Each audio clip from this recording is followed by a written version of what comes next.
আমরা জানি যেমন কর্ম তেমন ফল।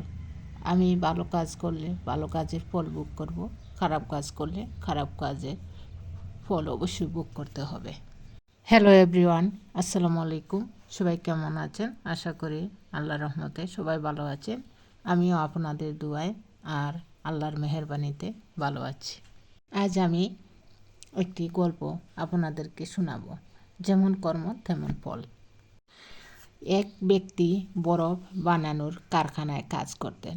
তার কাজ ছিল ফ্রিজিং রুমের দেখাশোনা। তিনি প্রতিদিন কারখানা বন্ধ হওয়ার আগে রুমটি চেক করতেন। একদিন তিনি কারখানা বন্ধ হওয়ার পর ফ্রিজিং রুমে যান চেক করতে। ঠিক তখনই রুমের দরজা লক হয়ে যায়। অনেক চেষ্টা করেও তিনি সেটা খুলতে পারেননি। যেহেতু ছুটির সময় হয়ে গিয়েছিল, তাই কারখানার ভিতরে কেউ ছিল না।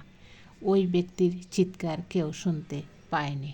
অনেকটা সময় আটকে থাকার পর যখন তার শরীর একদম ঠান্ডা বরফের মতো হয়ে গিয়েছিল, তখন তিনি ভেবে নিয়ে যে তিনি আর বাঁচবেন না।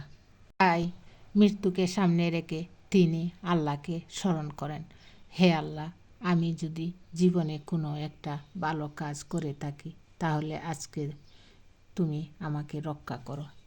আল্লাহকে ডাকতে ডাকতে তিনি আর শ্বাস নিতে পারছিলেন না। ঠিক তখনই রুমের দরজা খোলার আওয়াজ তার কানে ভেসে আসে। তিনি দেখেন তার অফিসের পিয়ন দরজা খুলে ভেতরে এসেছে। সাথে সাথে তিনি অজ্ঞান হয়ে যান। যখন জ্ঞান ফিরে পান, তিনি দেখতে পান তিনি হিটারের সামনে শুয়ে আছেন। তারপর তিনি পিয়নকে জিজ্ঞেস করলেন, তুমি এখানে কি করে আসলে আর কিভাবে জানলে আমি এখানে আছি? পিয়ন বলল, আপনি প্রতিদিন কারখানায় আসা আর যাওয়ার সময় আমার সাথে কথা বলেন, কিন্তু অফিসে এমন অনেক লোক আছে যারা আমাকে দেখে মুখ ফিরিয়ে চলে যায়। কারখানায় আসার সময় আপনি আমার সাথে কথা বলে গেছেন, কিন্তু যাওয়ার সময় আমি আপনাকে আর দেখতে পাই নাই। সবাই চলে গেছে, কিন্তু আপনি আর বাহিরে বেরোননি। তাই আমার একটু চিন্তা হলো। আপনাকে খুঁজতে খুঁজতে আমি এখানে চলে আসি।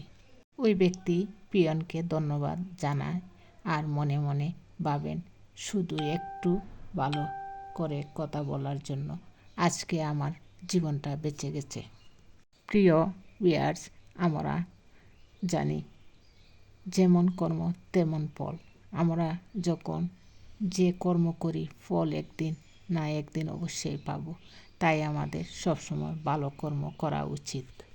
আমার এই ছোটো গল্পটা আপনাদের কেমন লাগলো?